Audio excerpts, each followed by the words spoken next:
Hello, everyone, and thank you so much for joining us today. We're really excited to be doing a first for HRNA, which is an Ask Me Anything with Garth Mullins. I'm going to very briefly introduce myself. My name is Corey Ranger. I'm a registered nurse. I use he, him pronouns. I'm the president of the Harm Reduction Nurses Association. And today I'm joining you from the unceded stolen territory of the Cowichan tribe in what is colonially referred to as Duncan. Today, we're going to be talking about harm reduction, drug policy, and media. This is an Ask Me Anything event with the one and only Garth Mullins. We are recording today, but we can pause the recording at the end so folks can have an opportunity to ask questions without the recording. We ask that you ask your questions via the chat. We have some stocked up questions that folks have pre-submitted that we're going to go through first, and then we'll have an opportunity for you to ask your questions. I can ask questions on your behalf, or we can just give you the opportunity to unmute and to ask the question yourself.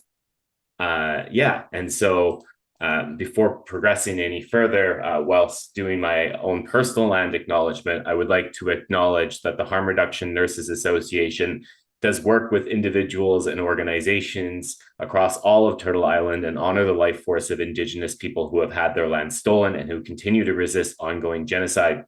Addressing the root causes of the toxic drug supply is deeply connected to decolonization. I encourage everyone, if you can, if you're comfortable, to put a land acknowledgement into the chat to let folks know where you're coming from. There's never been it's always an important time to re-up our stance against settler colonialism and all their inherent harms. I also want to acknowledge that the content we get to discuss at the Harm Reduction Nurses Association is always made possible by people with lived and living experience of criminalized drug use, sharing their knowledge and experience with us. And without their generosity, vital life-saving harm reduction initiatives would simply not exist. For those of you who are new to the Harm Reduction Nurses Association, HRNA is a Canadian national association with the mission to promote the advancement of harm reduction nursing through practice, education, research, and advocacy. Our mission includes all kinds of things like serving as a national voice for harm reduction and related nursing issues, encouraging evidence-based harm reduction nursing practice, creating a dynamic network to support and mentor nurses across the country, working collaboratively with partners to address structural conditions that create harms, and advocating for the rights and dignity of people who use drugs and their families. Now, on to the most important thing for us to do today, which is to introduce our guest speaker, and this is Garth Mullins. Garth Mullins is a drug user activist and award-winning radio documentarian. He is host and executive producer of the Crackdown podcast, where drug users cover the drug war as war correspondents. This is Garth's second overdose crisis. He used injection heroin for over a decade and is now on methadone. He is a member of the Vancouver area network of drug users and is also a trade union organizer and musician. Thank you, Garth, for joining us today. That introduction feels a little bit light. Can you tell us a little bit more about yourself and your work? Sure. Thanks for inviting me, Corey, and thanks to the harm reduction nurses for what you do. I've been an organizer my whole life, and I also been an opioid user my whole life, and it's only been in the last decade or so that I managed to join those things up. I was pretty ashamed of being a drug user for the majority of time that I've been on this planet, and I was lucky enough to find my way to the Vancouver area network of drug users and to find people there who showed me a way to not drag the big boulder of shame around with you. So, I'm part of the BC Association of People on Methadone, which is a group within Vandu. I'm on the board. I've been on the board of that. We elect our own leadership. I've been on the board for the last 5 years or so. I've been involved particularly over the last year or two, in kind of being a Vandu point person on the backlash. And that means that I try to pay specific attention to what the media is saying, what columnists are saying, what politicians are saying about harm reduction, because there has been a growing opposition to it. And I know that's what we're going to talk about today. But, I think that's in my skill set because I have, for my whole life, paid a lot of attention to media, politics, public discourse, because I recognize how that shapes our lives. Also, though, I've had the privilege to go to school and all that. I have access to a computer, and I know how to use it, know how to use social media, and that's a real issue in our community, or community of drug users, because not everybody has those kind of advantages. So, in a lot of ways, people get excluded from this conversation, even excluded from hearing it. Like, as we've seen a collapse of media over the last 10 years, places like the downtown east side have become almost like a media desert. And so people are less and less able to engage and participate in what's going on. So, like, I feel fortunate and privileged to get to observe that stuff, and to sometimes get to punch back and respond to what's going on out there.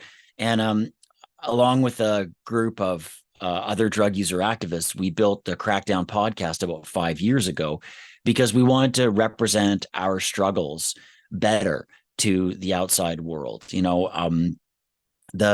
The coverage, the way that the media was representing drug users was never how I saw us. And I wanted to get us and the campaigns that we run, the issues that we face, better coverage, better representation. And Crackdown does that. We have the same reach as lots of media outlets. So we have a big audience, a broad audience of not only people who like harm reduction and people who are nurses and people who work in healthcare, but there's plenty of drug users who listen to this show, plenty of politicians, even cabinet ministers who listen to this show. So we have a diverse audience. And I guess that's what I've been doing for the last 5 years. So that's a little bit about me and the struggles I've been involved in. Thanks for that, Garth. And, so the questions that we have stocked up for today are ones that members have put forward. And not surprisingly, the regression, the BC specific and the national regression in harm reduction is the first one that came up and the most recurrent thing that came up. But I did just want to pause for a minute and talk a little bit about Crackdown, if that's okay. And Sure. Episode 2, change in tolerance, was deeply impactful to me. But your ability to maintain quality, engaging content over time is worth mentioning too. Like episode 40 episodes in, Boys Don't Cry, is an amazing episode. How do you keep producing such great and important content that is, centering people's actual lived experiences? One of the things that I learned when we were just getting ready to make the first episode of the podcast, I got good advice from people who'd been around the block a few times, from seasoned veteran drug user organizers, people like Dean Wilson and stuff. And what I got was a couple things. Like, the first thing was, like, let it be funny. Like, don't make it funny. Don't force it to be funny. Don't try to write jokes in the scripts. But lots of people, drug users, can be funny people. Like, funny things happen, and don't edit that stuff out in a rush to get only the key issues or whatever. And the other thing was, make it good. Like, make it high quality, engaging, entertaining, like good production values, all that, because people didn't want like another project where it's like, oh, good, pat on the head, you guys tried to do something, good for you. And so I took that really serious, and I found some radio producers who knew how to make documentaries: Sam Fenn, Alex Kim, Alex DeBoer, Lisa Hale. I found people who knew what they were doing, who had gotten awards for their work before and had covered topics related to the drug war in a way that I understood their politics and their approach. And we set about fundraising so that we could pay people a living wage. And so we do that. And I don't think we could keep going and keep producing quality stuff year after year if we weren't paying people who cared, and if we weren't paying them a living wage. So I mean, that's a key thing. We raise money from the listeners, and we also seek out other grants and so forth. So yeah, but it's difficult. And so to be clear, you're a member of Vandu, organizer, musician, host of Crackdown, and none of that is even your full-time job. Is that correct? Yeah, that's right. Yeah. Well, it's always a good motivation when I feel like I'm busy. I'm like, oh, but you could always be Garth. Let's get into it. Okay, so as I've talked about, our first question today comes from the topic of regression in harm reduction, BC and national. We're at risk of losing a lot right now, it feels. We see in Ontario conversations about potentially pausing consumption and treatment services. We see in Alberta the introduction of the Compassionate Intervention Act, which is, a potential legal mechanism to involuntarily detain people who use drugs. We see in BC the recriminalization or the plans, the legislation to recriminalize people who use drugs, particularly those who are unhoused. We even see funding priorities change in folks like Health Canada. I've had it described to me before as the harm reduction pendulum. Perhaps it was even you that described it as the harm reduction pendulum. Or, perhaps this is part of the cycle of incrementalism. Can you tell us a little bit about what's happening from your standpoint? What's the risk and how do we push back? Well, I think what we're seeing is a backlash from the right, from the conservative parties across the country and the national one, from right-leaning commentators in the media and columnists and activists and documentarians. There's an ecosystem of people on the right, and there has been since the founding of this country. And from time to time, they select different targets and scapegoat them for all of society's problems. I think that this is I don't think it was me who said pendulum, because I think this is a moral panic. I think it's a backlash, a law and order backlash. We've seen it before. We've seen this happen periodically throughout the 20th century. I mean, Canada's prohibition started in the middle of a moral panic around opium and racism. And that led very quickly to laws that forbade the manufacture and eventually the possession and distribution of opium, cocaine, everything. And if you go back and look at the papers from that time, you can see the same kind of fear and panic being spread as we're seeing today. And it's easier for them. They're trying to do it for votes, for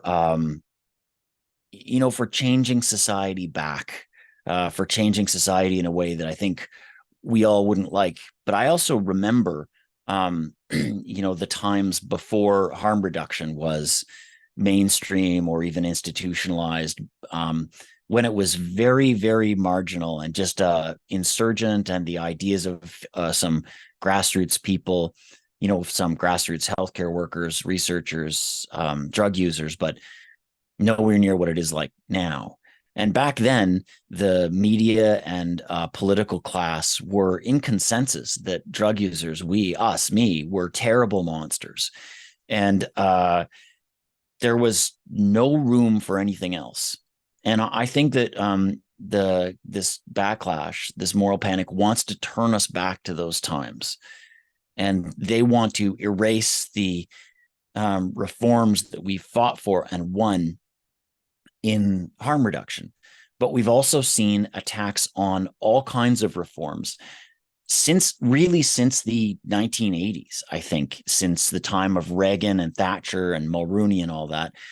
that there's been a fight from the right to turn back the clock, to get rid of a bunch of reforms to do with um, labor rights, gender equality, environmental protection, civil liberties, all that kind of stuff.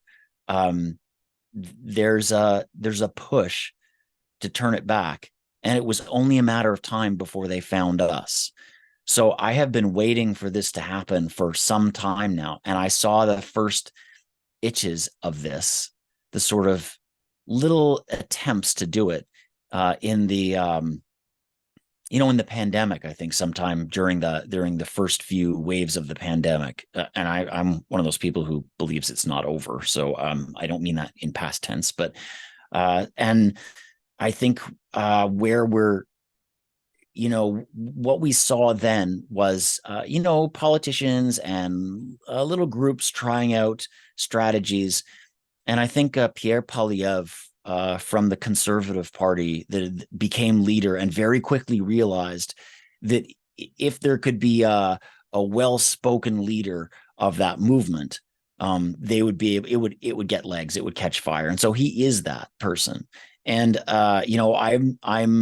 I believe he's a smart guy, and he is well spoken, and he's probably going to be the next prime minister. And that's very scary because he's like Stephen Harper and then some. He was a cabinet minister under Stephen Harper's government, so he watched Stephen Harper shut down and frustrate, or try to shut down Insight and frustrate the harm reduction movement. Stephen Harper was very effective. He didn't stop Insight, but he stopped safe injection sites from expanding. So when fentanyl came calling, we had nothing built out in Canada. We had to start in 2016. We had to start and move fast, and by then it was so late.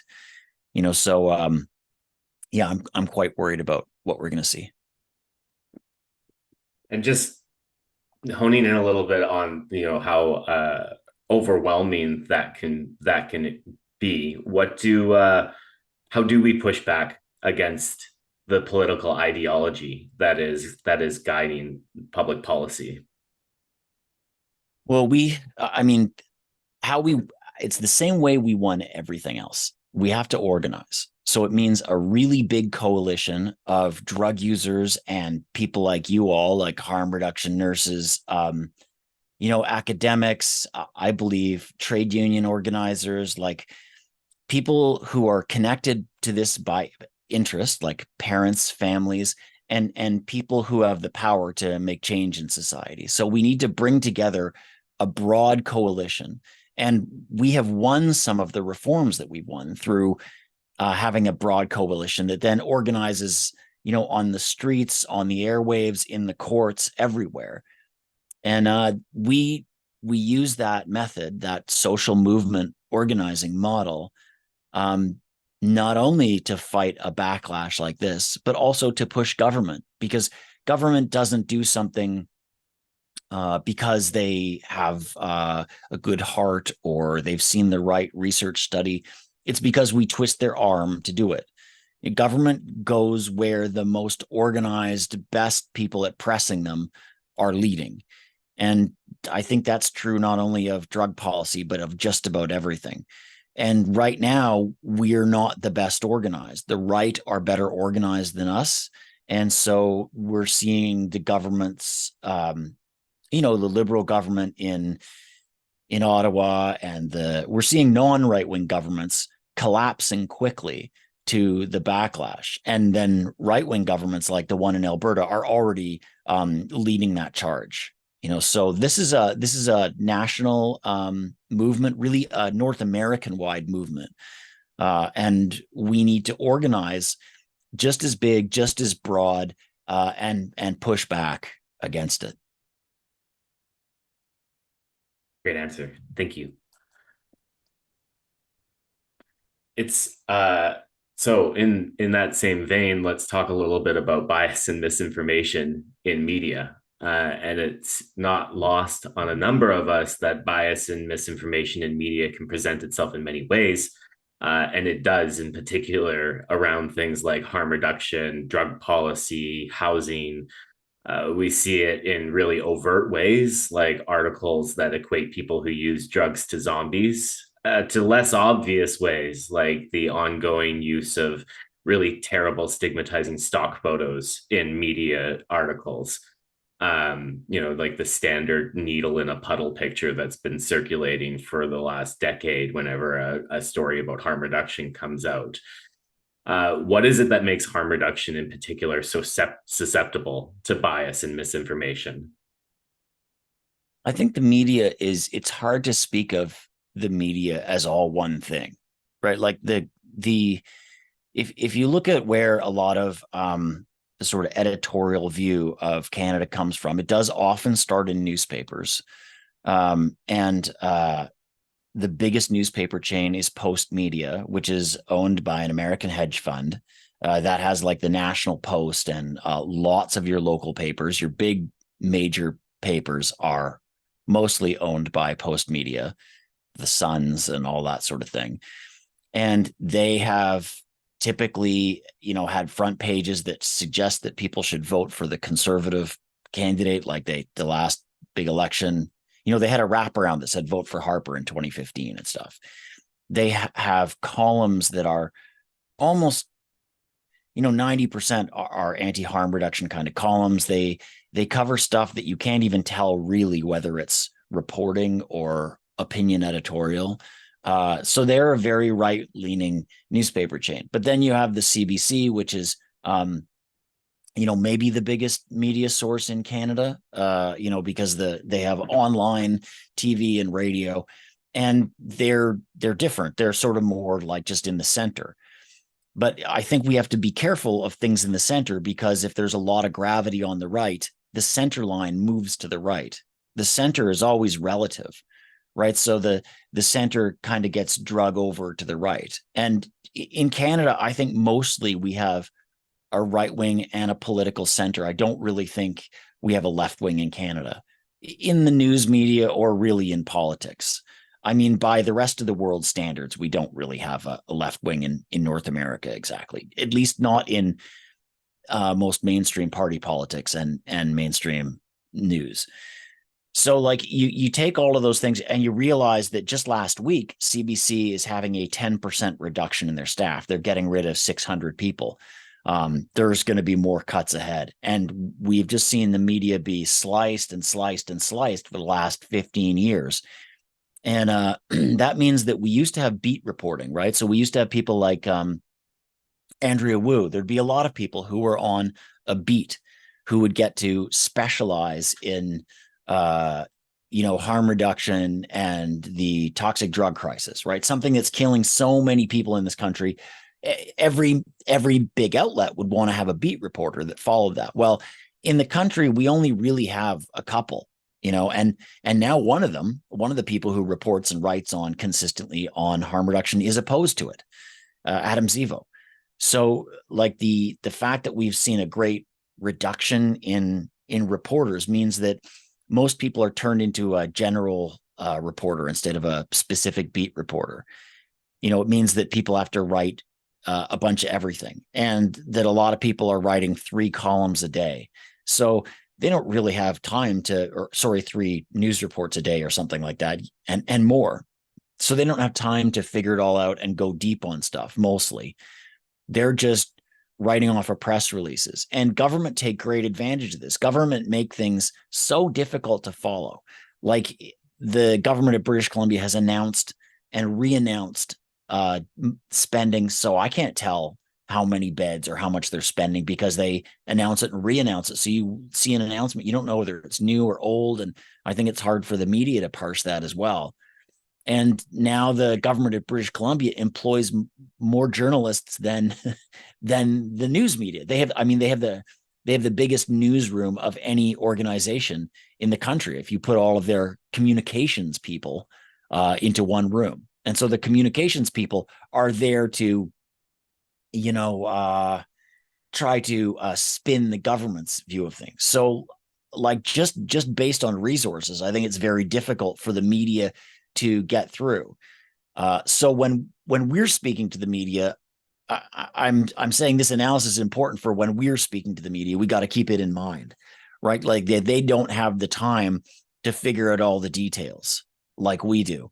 And so the stuff that just sounds like, oh, common sense, it's nuts to give heroin to a heroin user. If people are dying, why don't they just quit? Like all those common sense things, they have the way of, piercing through and getting extra attention because they just kind of sound like they have some truthiness to them. So I think that's a problem.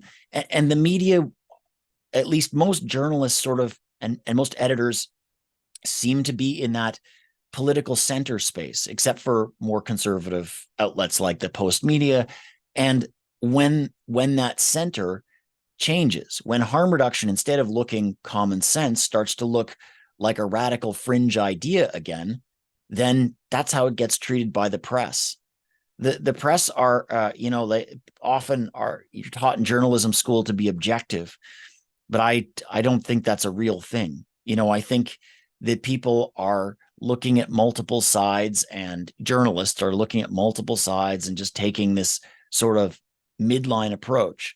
So I think we had better reporting before the backlash started. Now that the backlash is going, we have worse reporting. Also, journalists are needing to publish something new all the time. And when we have the same fucking crisis year after year, it's hard for them to find something fresh. So, I think that what we have to do when we're thinking about misinformation and bias is, you look at something like that MP last week, I forget his name, conservative MP testifying at the Health Standing Committee on the toxic drug crisis. And he said 23,000 people have died from safe supply, right? And that piece of garbage has gone all over the place. Of course, this is bullshit, right? 23,000 people may have died in Canada since 2020 when safe supply was implemented, but they died from the toxic drug crisis. And our coroner says that. And so it shouldn't just be up to people like you and Thomas and his Drug Data Decoded blog or newsletter to or Substack to speak the truth here, right? And so I've heard at least the CBC on their program, The House, whose coverage on the drug war has been kind of uneven. At least they said this is a problem. They said we don't think that number reflects how many people have died of safe supply. They said they followed up with the Conservative Party and asked, and the Conservative Party just sent them some column or some news report of a father who said his kid got started on dillies or something like that.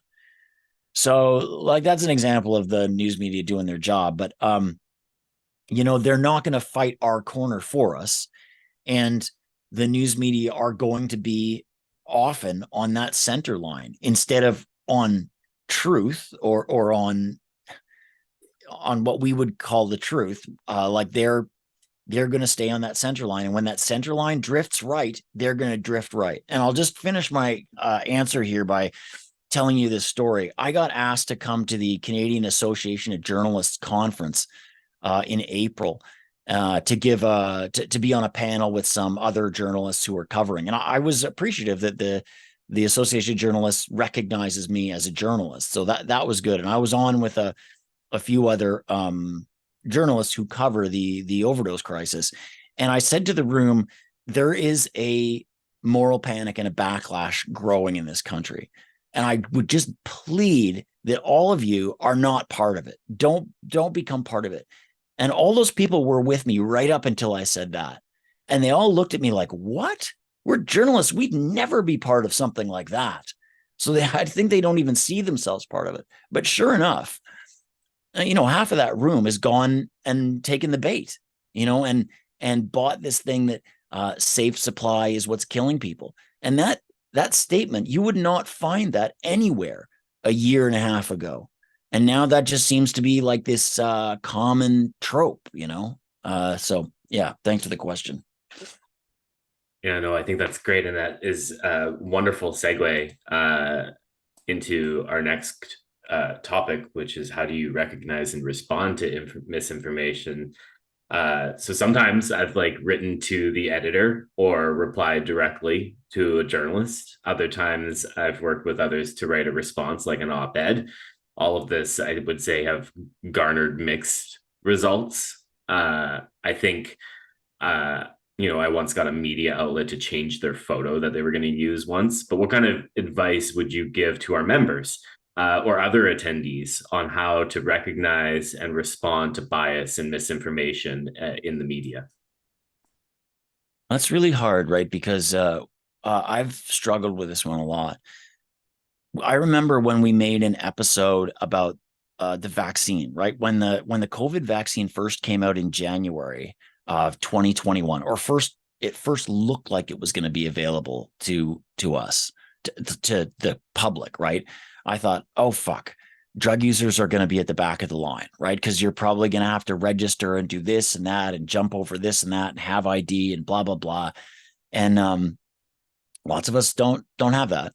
And so and also because we're in this news desert, there have been lots of rumors fly around the street. And I remember I was around for the first wave of HIV, and there was lots of conspiracy theory about HIV too.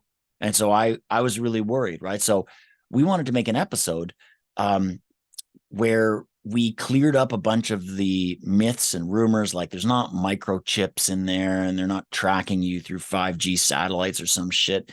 But I didn't want to repeat all that stuff, because repeating the misinformation can sometimes, sometimes give it more legs. And what we decided to do was just explain what the science of the vaccine was. And then we got the editorial board vaccinated. I went to the health authority and said, look, I want to do public health communication here. They didn't give me any money or anything like that, but I said, I want to take a microphone and get the editorial board of Crackdown vaccinated. And they were amenable to that. They were worried that the downtown east side would have less uptake of the vaccine. And so I wanted people in the neighborhood to know that they knew people who got the vaccine and they were just fine and da da da da da. But we really struggled with not wanting to repeat the bullshit.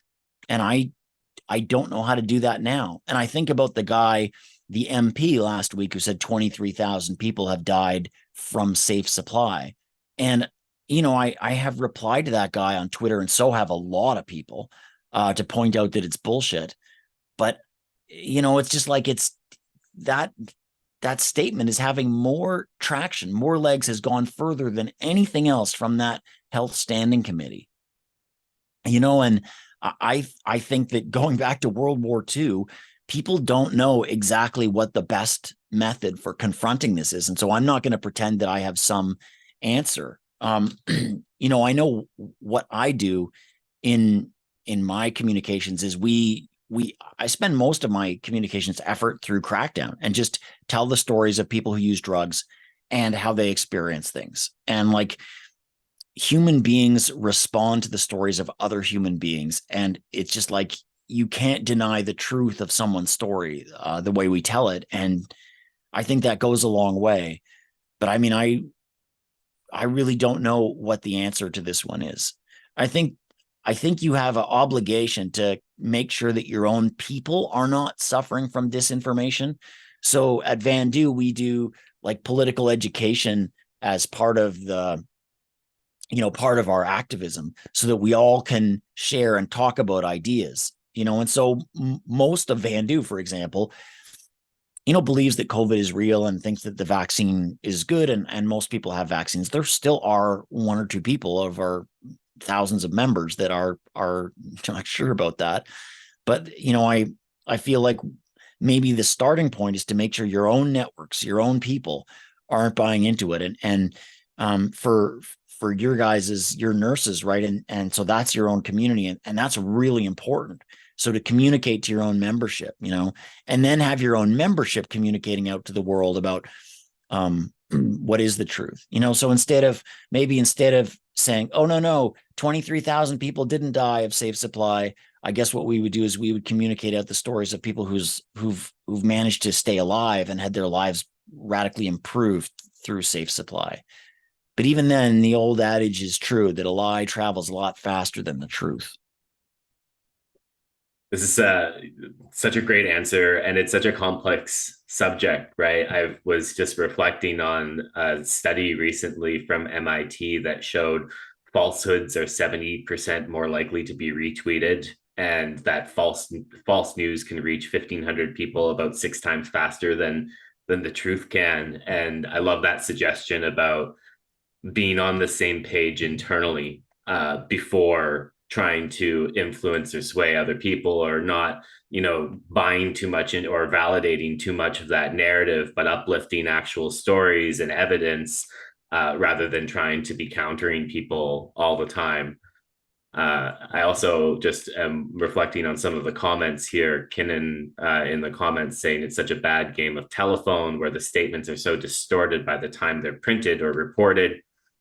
Robin commenting on that episode and talking about the statement, you put that shit in your arms every day. Yeah, but this is government shit.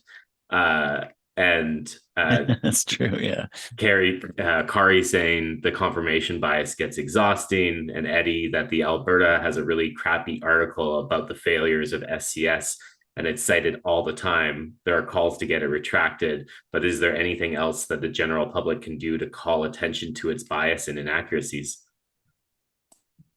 Yeah, I don't know. I kind of think that we have to just start calling people liars. Like just say this MP is a liar and a bullshitter. I mean, I think like go right at the source, right? Like a lot of the way that the right has succeeded is they don't sit in the area of evidence or statistics or information. They go upstream of that to culture and emotion, right? So they don't go, hey, let's look at the success rates of safe supply or something. They go, do you feel unsafe on the street? I bet you do, and they start there, and so I think we've got to follow people up into culture and into feelings and stuff like that, like, and so it's like, do you want your son to stay alive? What's true. You've tried to help him all these times. That's not working. Like I think we have to have a strategy like that. But I just be honest with you. I've been raising the alarm about this backlash since I guess I first was worried about it in the end of 2021, beginning of 2022. And it really burst onto the stage, I think, for a lot of people at the end of 2022. But I had a trouble getting people to hear me on that.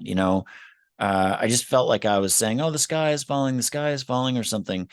And I just had the advantage over some people is that I've been through it before. Like I've seen all of the signs before. I've watched it coming before and been through it before. And so I think it's like getting us all to agree what the stakes are. And the stakes of this are not like a few bad media articles or a few politicians that are off. It is an organized effort. And I don't mean a conspiracy. I mean, they are organizing a social movement like we organize a movement, a coalition of interests that are trying to change the world, just like we try to change the world.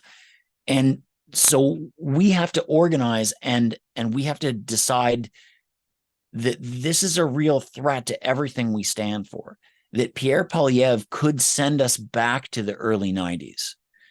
Like he could, right? We have seen incredible backsliding by right-wing politicians all throughout the world. We've watched Italy and then the Netherlands have very far-right governments. Poland just got out of their experiment with it. Hungary, the US had Trump and may have Trump again. We are due.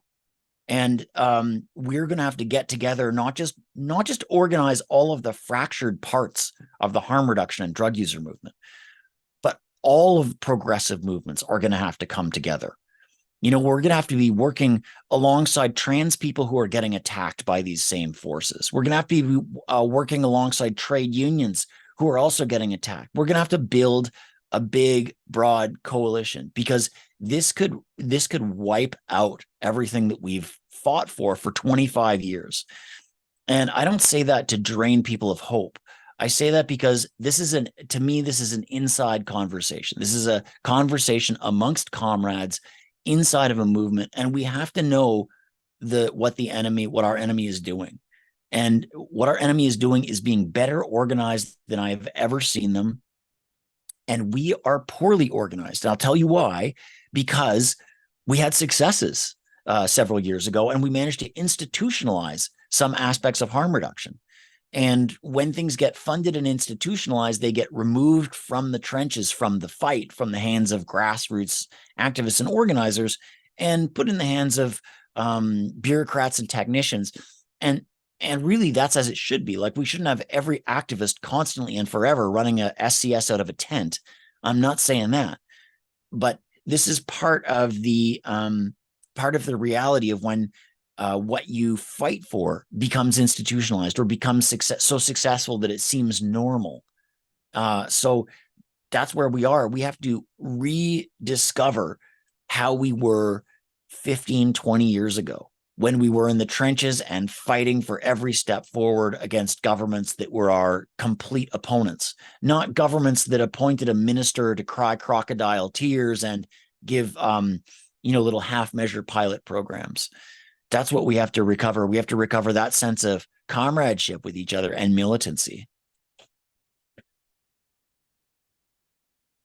Amazing. Thank you. So where do nurses fit amongst the broader drug policy advocacy scene? I'm wanting to talk a little bit about the role of nurses advocate and some tips for nurses engaging in media. Well, I got to say, just first of all, nurses do this incredible work, and I'm always stunned at it. And my best friend Jeff, he and I have been like, we used drugs together since we were for like 35 years, and we've had each other's back for all that time. And he's been, he was in hospital, taken by ambulance. He was like unconscious, tubes down his throat, basically in a coma for a week. And I didn't know, and the doctors didn't know if he was going to live. And when I came in, right when I came in after he got there in the ambulance, before they had the tubes down his throat, he was thrashing around. They had him in restraints and all this stuff. And I said, "Why you got him in restraints?" And they're like, "Well, he's thrashing around, so his tubes are going to come out and this and that." And I said, "Well, he's dope sick, that's what he's doing there." And the nurse said, "Oh yeah, I kind of thought maybe that was true." And they all talked, and they put him on a ton more dope, and he stopped thrashing around. They took the restraints off, and I couldn't fucking believe it. Like, my experience had been like, if I had said dope sick, that he might be punished, that my experience of the medical system has been bad. And to see that harm reduction has infected nursing in this beautiful way, or at least in a bunch of the nurses that I got to experience with my buddy, and that to this day, he's been in the hospital now for 6 weeks, and they have the tube out of him, and he's going to be okay. But he's getting enough dope that he's not sick. And it's like the first time in decades that he hasn't either been dope sick or some pain. And it's because all the nursing staff there realize that drug use isn't a moral failure, and that dope sickness is something that they can actually treat, not allow to run rampaging through his body as a form of punishment for poor life choices or something. And so I'm making a Christmas card, with him and me's picture on the front to give to all those ICU nurses at St. Paul's and the ones on the 8th floor ward, because they're really, I've seen them in so many ways embodying the spirit of harm reduction. A bunch of them know Crackdown, and they were like, "Oh, you guys make that," because Jeff is on Crackdown as well sometimes. And so, like, the last thing I said was so doom and gloomy about what we have to lose, but what we've won and the kinds of impacts you guys have made into the culture of nursing is incredible. It's like, I couldn't believe it. Jeff can't believe it, because he's had so many bad experiences in St. Paul's and in the medical system over his life too. So shit like that's worth holding on to. And you guys have a lot of stories like that you can tell. You can anonymize the person, but your frontline experience, it's like you have a pro reality bias. You know what I mean? Like the harm reduction is good because it works, because these things are common sense and they work. Once you get rid of all of this punishment and drug war ideology out of your brain, like after we clear it away from our vision, we can just see what the person needs and fight for the tools for them to be able to get that. So I think that how nurses can communicate in the media is with your expertise. Like if you argue about stats, everyone can go back and forth, but when you argue from your own experience, it's a lot harder for people to throw that away. And that's why on Crackdown I rely so much on the first person experience. Like if you listen to that show, we have kind of like a main character of almost every episode, and you follow them through. And I think that also makes compelling radio because there's human stakes in there, not just numbers.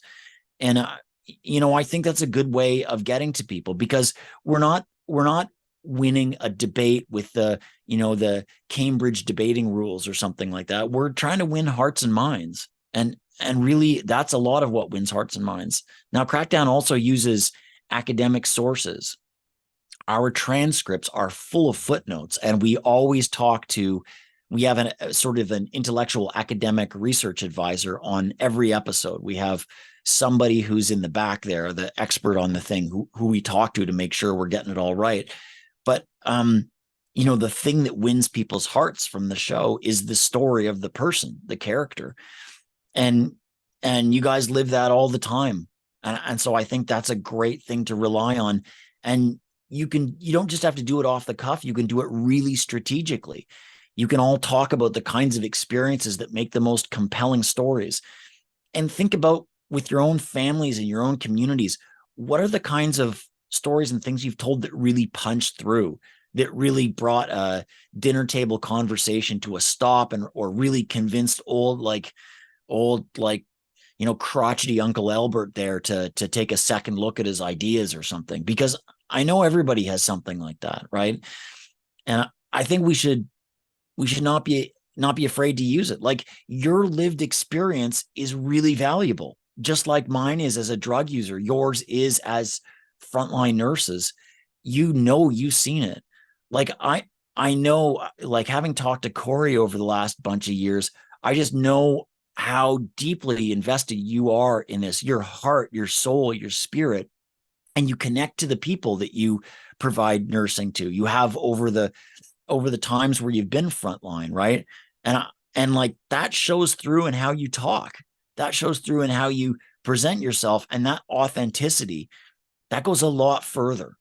Like, we know that politician, that MP who's talking about the 23,000 dead from Safe Supply. That guy's full of bullshit, but he's just watching the world and realizing, hey, there's votes, there's power to be gained from standing on a pile of dead drug users.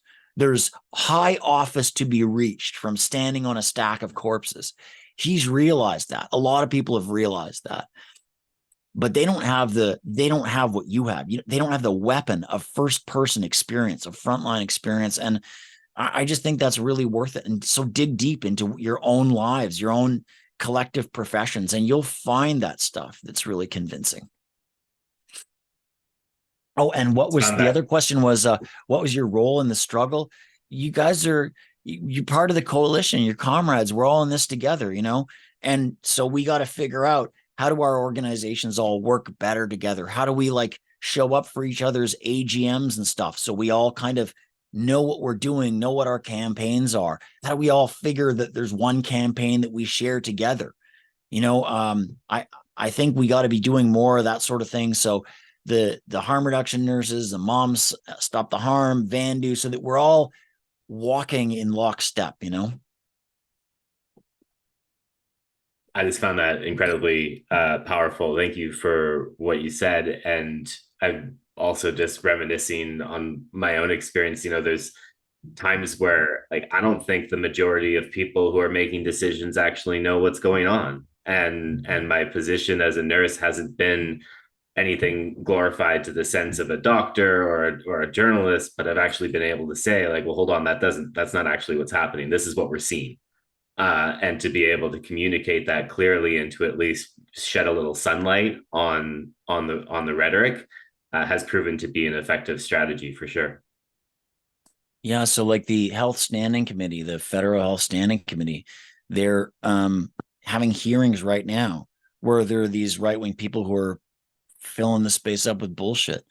And I'm just organizing for Vandu and BCAPOM to submit something, and y'all could do it too. So any space really could benefit from, and maybe that's not the right one for you, but any space could benefit from what you have to say. Amazing. Okay, we've got one more question, and then we're going to go over to discussion. I feel like you talked about this a little bit, so this is really great how all these things are melding together. And so you mentioned how we need to extend into the broader movement. I'm paraphrasing poorly, but there are other people and groups and movements that have shared values and goals and shared root causes. How do we expand beyond our echo chambers or our limited and frankly often exhausted allies? Right. Well, I think power mapping is a good way to do it. So get yourself a flip chart and collect yourselves in a room and write down who is us, and then who are our friends, who shares an interest with us, who are our allies, who are they all, are we all working with them, are we all so close that there's an echo chamber, or are there people that we don't even know what they're doing but they have the same kind of interests as us? And then who are your enemies? Who are the people who we're facing? Who are the opponents? Who are the people who are benefiting off of our misery? And then who's in the middle? Who can we peel off and take to our side, and so they don't get captured and taken to the other side?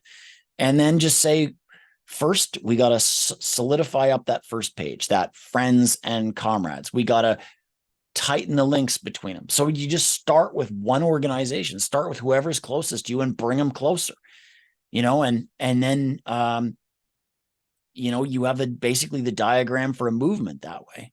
And that's what we've been doing at Vandu and BCAPOM as well, is figuring out who are our enemies, who are our friends, how do we all fit together? And that's the job. Wonderful. Actually, we do have time for one more before we get into the discussion. So, as nurses engaging in advocacy, we run the risk of sometimes taking up space, tokenizing people who use drugs, perhaps centering ourselves in media, even potentially speaking on behalf of people who we don't actually represent. What is a good balance in using our voices and positionality for good while creating space for others and ensuring we're not potentially, bringing people into hostile media environments or things that may cause harm as well? Well, you represent yourselves, right? You don't need to represent us. We can represent us, but you can represent yourselves, and you can speak on behalf of what works. You see it all the time. And so you see what doesn't work, what causes you harm. Like if you're a street nurse and there's always cops showing up when you're trying to do your work, you can say to the media, this does not help. This is making it much more difficult for me to get a trusting relationship with my patients. Something like that, right? So you don't need to worry about always bringing us along with you. You can reach out and speak for yourself. If you feel like it's stronger for a bunch of us to speak together, we can organize a press conference together, and all of us as different organizations can choose who we want to send, and then have a bunch of speakers or a panel like that. So you don't need to worry too much about that. I think it's particularly when you're deciding to represent your own experience and speak from your own interests. Like, I think that's core for any group, is like, you don't just have the ability to help somebody else, but you can help yourself. You can bring yourselves forward, right? Like, your job is full of fucking awful grief and mourning, and nobody else can take that away from you or say that's invalid or tokenized or anything. You, the human beings, are feeling that. Your mental health is imperiled by the drug war because you're trying to help people, improve the health outcomes for people. And there's this set of policies which is killing those same people and preventing you from doing it. And you can fucking well speak straight up on that. You don't need me to give you a blessing for that or anything like that. That's happening to you. That grief, that mental health impact, that's happening to you. And so you can just fucking say it straight out. And so I think that reflecting on what's the core of your communications, is if you start from your truth, then you're always going to be safe. You're always going to be good, right? Like on Crackdown, like I don't try to speak for Indigenous people. We have Indigenous people on the board. They speak up and they make sure those parts of Crackdown are produced properly. We get Indigenous voices to speak to the impacts of colonialism and all that, right? So I don't have to worry that I'm tokenizing anybody else, because I just make sure, when I need to say that, when Crackdown needs to speak to that we make the space for somebody else to say that, but you guys can speak to your own experience directly and straight. Great. All right, I'm going to stop sharing. Oh, hang on about the tokenizing thing. Sorry, I might have missed that. I think a great way to not tokenize is if you have relationships with organizations and allow them to put forward the people that they know have experience in speaking to the media, that they know are in a place where they're not going to get really shit kicked by the interview or something that's going to bring up something traumatic for them, then that helps, right? Like that means that there's an organization that's got their back too, or if you have a really good relationship with a particular person and they want to speak, then you can reach into that relationship too, because that's something that involves you just as much. But I really think your own experience is so strong that that's a good place to start.